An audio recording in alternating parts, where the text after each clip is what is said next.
Liverpool, England, October 23, 2006. An ordinary family was strolling through the city center when something out of the ordinary happened.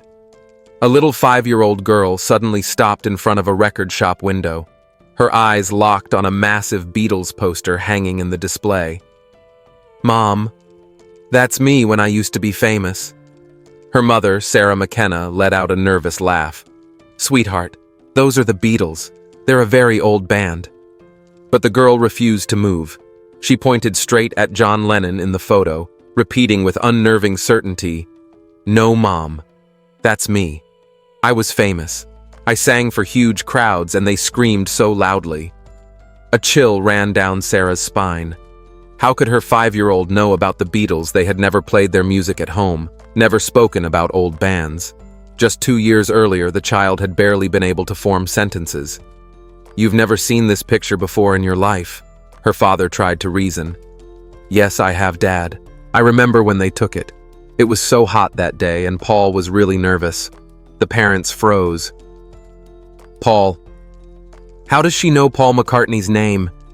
With a seriousness far beyond her years, the girl insisted, "I can prove I'm him.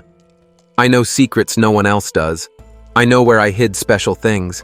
I know songs I never sang to anyone." Sarah took her daughter's hand, trying to steady herself.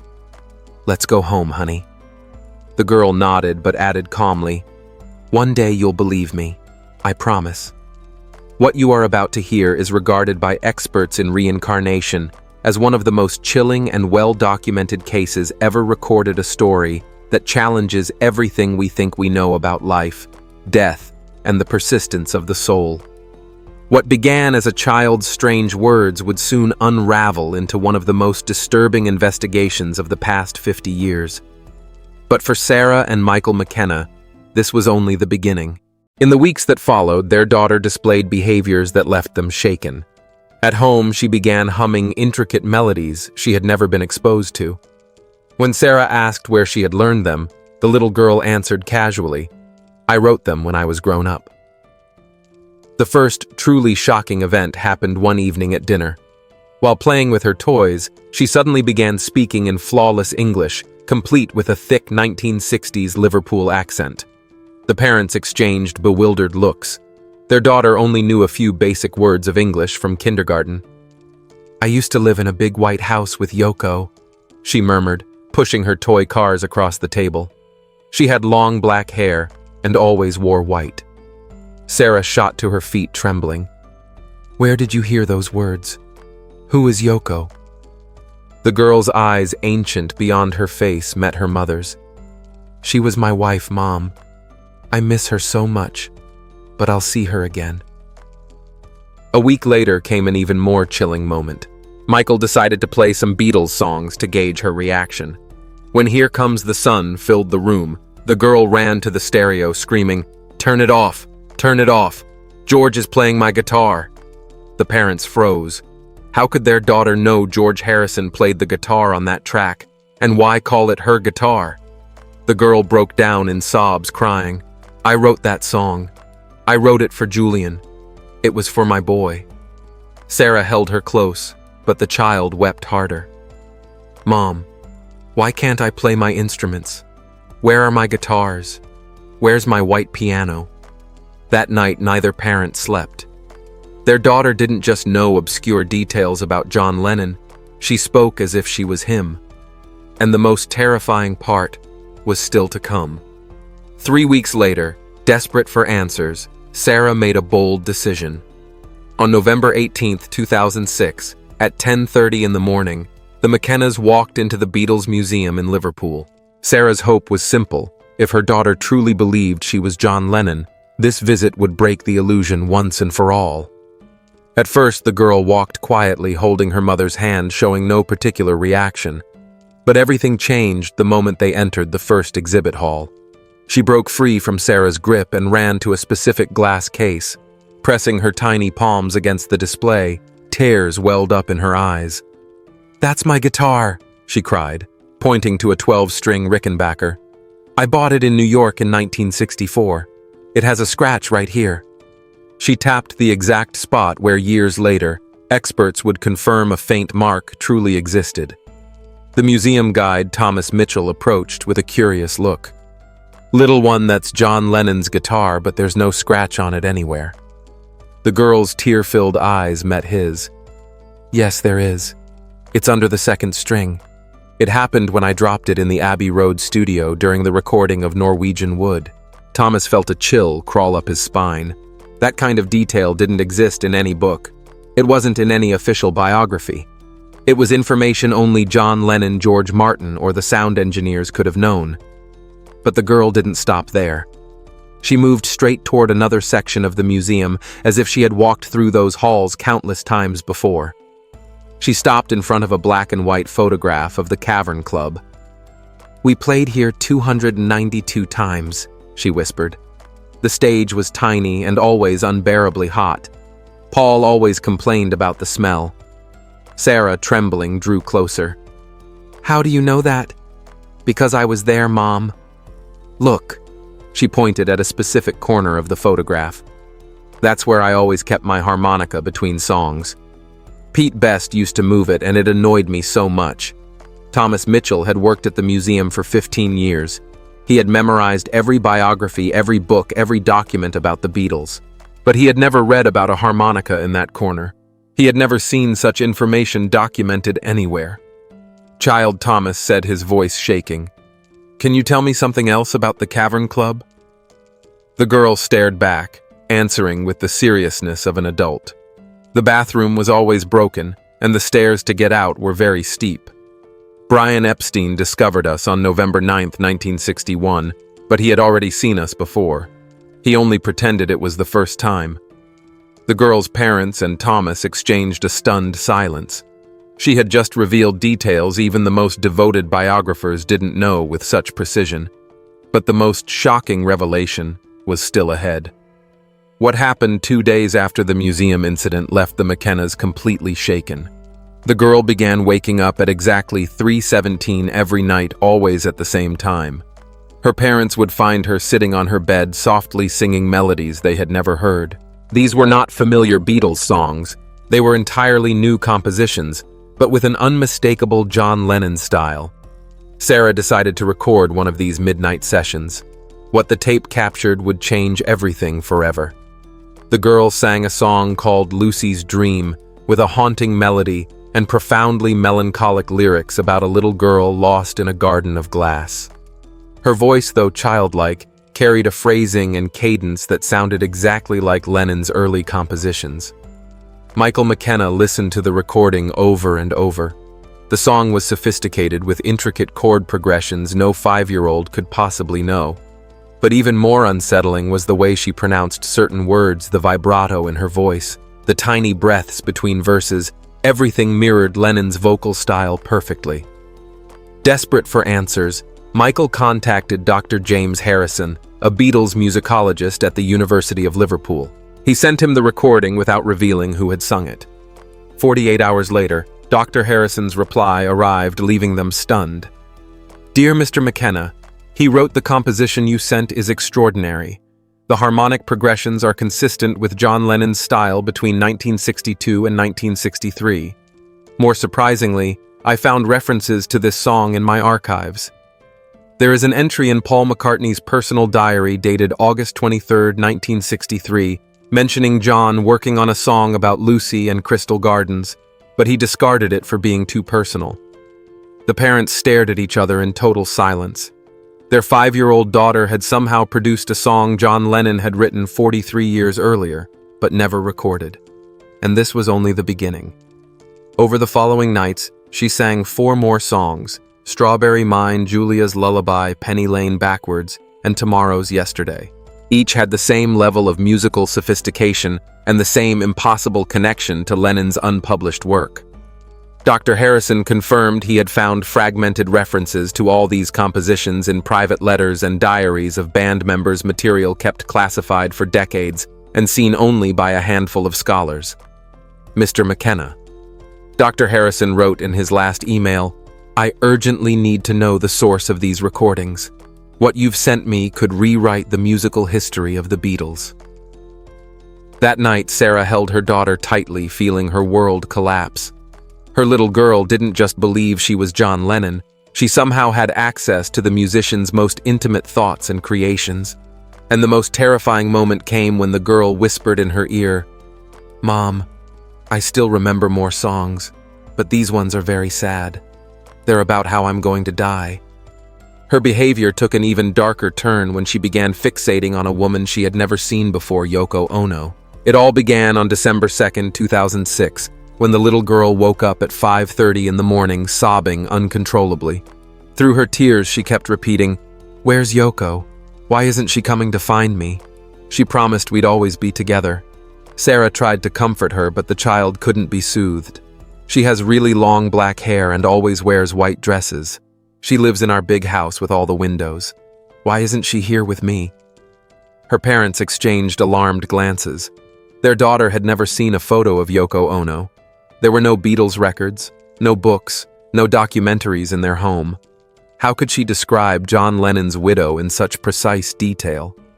But the most chilling moment came that very afternoon. The little girl sat on her bedroom floor with crayons and paper, and in less than an hour, she had created a detailed drawing of an apartment her parents didn't recognize. She sketched a huge living room with floor-to-ceiling windows, a grand white piano in the center, hanging plants everywhere, and a round bed with white sheets. "This is my home with Yoko," she explained, pointing at each detail. "The piano goes right there because from that spot I can see the park. Yoko always sits in this chair while I play. And here," she added, pointing to a specific corner, "is where we recorded Double Fantasy." Michael held the drawing in his trembling hands. The level of detail was far beyond what a 5-year-old could do. The perspective, proportions, and architectural features were frighteningly accurate. That night, after she had fallen asleep, Michael searched online for photos of John Lennon and Yoko Ono's apartment in the Dakota building. What he found left him speechless. The photos matched the drawing exactly: the white piano in the same position, the enormous windows overlooking Central Park, the hanging plants, even the circular bed with white sheets. Every single detail was identical. But one thing was even more unsettling. The girl had drawn a small table in the corner with what looked like recording equipment. Michael discovered that Lennon and Yoko had indeed set up a home studio in that very corner to work on Double Fantasy. The next day, something happened that froze her parents' blood. At the dentist's office, she found an old magazine with a tiny picture of Yoko Ono in the corner. The moment she saw it, she lunged at the magazine, hugged it tightly to her chest, and began crying. "It's her. It's my Yoko. Mom, can you call her? Tell her I'm here. Tell her John is waiting for her." The receptionist watched with wide eyes as the girl kissed the picture over and over, whispering to herself. Then she turned to her mother and said something that would haunt Sarah for weeks. "Tomorrow we're going home, right, Mom? We're going to New York to find Yoko. She needs to know I've come back." 3 weeks later, on Christmas Eve 2006, the McKennas made the hardest decision of their lives. Using their family savings, they bought 3 plane tickets to New York. This wasn't a vacation. It was a desperate search for answers. Their daughter hadn't stopped crying since the incident at the dentist's office. Every day she asked when they would go home to find Yoko. Exhausted and overwhelmed, her parents decided that only by taking her to the Dakota building could they put an end to this nightmare. The flight from Liverpool to New York lasted 8 hours. The girl sat quietly the entire time, staring out the window, occasionally murmuring, "We're almost home. Oh, Yoko will be so happy to see me." But it was when they landed at JFK that something truly terrifying happened. Without ever having been to New York, without ever having looked at maps of the city, the girl began giving the taxi driver exact directions. "Take FDR Drive to 79th Street. Then turn left onto Central Park West. Our home is at 1 West 72nd Street." The cab driver, an older man named Giuseppe, turned around in shock. "Hey kid, how do you know Manhattan so well? Do you live here?" "Yes," she answered naturally. "I live in the tall building with the doorman. It has a big arched entrance and lots of people always outside taking pictures." Giuseppe glanced at the parents in the rearview mirror. Your kid's describing the Dakota building perfectly. Are you Beatles tourists? Sarah could only whisper. Something like that. During the 45-minute ride, the girl kept pointing out details of the city. There's strawberry fields, she said as they passed Central Park. I always walked there with Yoko. She liked the mornings best because there were fewer people. When the taxi finally pulled up in front of the Dakota building, she jumped out and ran to the entrance, pressing her tiny hands against the stone arches and whispering, "I'm home. I'm home." Michael paid the driver with trembling hands. Giuseppe leaned closer and murmured, "Sir, I've been driving a cab in New York for 30 years. I've taken thousands of tourists to the Dakota, but never, not once, have I seen anyone react like this. Your child knows this city like she's lived here all her life." Sarah walked over to where her daughter stood in tears at the entrance. "Mom," she said in a broken voice, "why can't I go inside? This is my home. I live here with Yoko." At that moment, the building's doorman, an African-American man in his 60s, approached with concern. "Is everything okay? The little one seems very upset." The girl lifted her head and looked at him intently. "Are you new? I don't know you. Where's Harold? Harold always greets me when I come home." The doorman froze. Harold had been the Dakota's doorman in the 1970s. He had passed away in 1995. Only longtime residents and a handful of obsessive Lennon fans knew about him. "Child," the doorman asked, his voice trembling, "how do you know about Harold?" She looked at him with eyes full of longing. "He always took care of me when Yoko and I came home late at night. He gave me peppermint candies and asked me about my songs." The doorman was speechless. The details she had just mentioned about Harold were exactly right, but impossible for a 5-year-old girl from Liverpool to know. And then she did something that left everyone frozen in place. Slowly, she walked up to the entrance of the Dakota building and placed her small hand on the commemorative plaque by the door. Her lips moved silently as if in prayer. Then, with a voice that no longer seemed like her own, she began to sing. But it wasn't the high-pitched voice of a 5-year-old girl. It was a deep, mature tone carrying the unmistakable Liverpool accent of the 1960s. Sarah felt her legs trembling beneath her while Michael quickly pulled out his phone to record. The little girl continued singing the entire song with flawless precision. Her breathing, the pauses between phrases, the way she articulated each word, it was identical to John Lennon's original recordings. Yet there was something even more unsettling. Tears streamed down her cheeks, as though each line tore at her soul. When she finished, she collapsed onto the ground, sobbing. "That song frightens me. It always scares me when I sing it." The Dakota building doorman who had witnessed everything stepped closer with tears in his eyes. "In my 30 years working here, I've seen thousands of John Lennon impersonators. But this isn't an imitation. This child sings exactly like him. Exactly." That night in their hotel room, the McKennas replayed the recording over and over. Michael sent the audio file to Dr. James Harrison in Liverpool without giving any context. 6 hours later, the reply arrived. "Mr. McKenna, I just listened to your recording and urgently need to know who sang it. I ran a spectrographic analysis and the vocal structure is identical to Lennon's recordings from 1971. But what's even more disturbing, the emotional delivery of the song matches perfectly with a version Lennon recorded privately in his Dakota apartment in 1980, only 2 weeks before his death.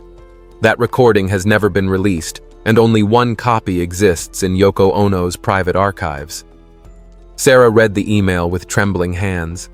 Her daughter wasn't only singing like John Lennon, she was singing with the same haunting melancholy that marked his final days, a sorrowful premonition that chilled her to the core. On the morning of December 26, 2006, at precisely 4:17 a.m., the little girl woke up screaming. Her parents rushed into her hotel room to find her sitting on the bed, drenched in cold sweat, her eyes wide with terror. "He has a book in his hand, and he's asking me to sign it. But his eyes are full of rage." Michael approached cautiously. Sweetheart, what book was the man holding? It was my book. A book about me. But he was so angry, shouting terrible things while I signed. She broke down in tears. Then he pulls something shiny from his coat and I feel terrible pain in my back. Her parents exchanged horrified glances. Their daughter had never seen images of John Lennon's murder. They had never spoken about Mark David Chapman. How could she describe the killer so precisely? Do you remember what day that was? Michael asked, his voice unsteady. It was December 8th. It was very cold, and I was wearing my black coat. Yoko and I had been recording all afternoon. She was tired and wanted to have dinner early. Wiping her tears, the little girl whispered, I told her I just needed to sign an autograph for a fan waiting downstairs. Sarah shivered. The details matched exactly with documented accounts of John Lennon's final day. Mom, is that man coming for me again? I don't want him to hurt me. I just want to be with Yoko and play my songs. Michael searched the internet for information about December 8th, 1980. What he found left him speechless. Their daughter had described every chilling detail with uncanny accuracy. The time, the location, Chapman's physical appearance, the copy of The Catcher in the Rye, even the fact that Lennon had spent that afternoon recording with Yoko. Do you remember anything else about that day? Michael asked, his voice shaking. She looked at him with deep sadness. I remember that before going down to sign the autograph, I kissed Jo and told her I loved her. I had a feeling something was wrong, but I thought it was just my imagination. She paused, whispering, I wish I had listened to that voice telling me not to go down. 3 days later, the impossible happened. Through Dr. Harrison's contacts in Liverpool, the McKennas managed to arrange a meeting with Yoko Ono at her Dakota apartment.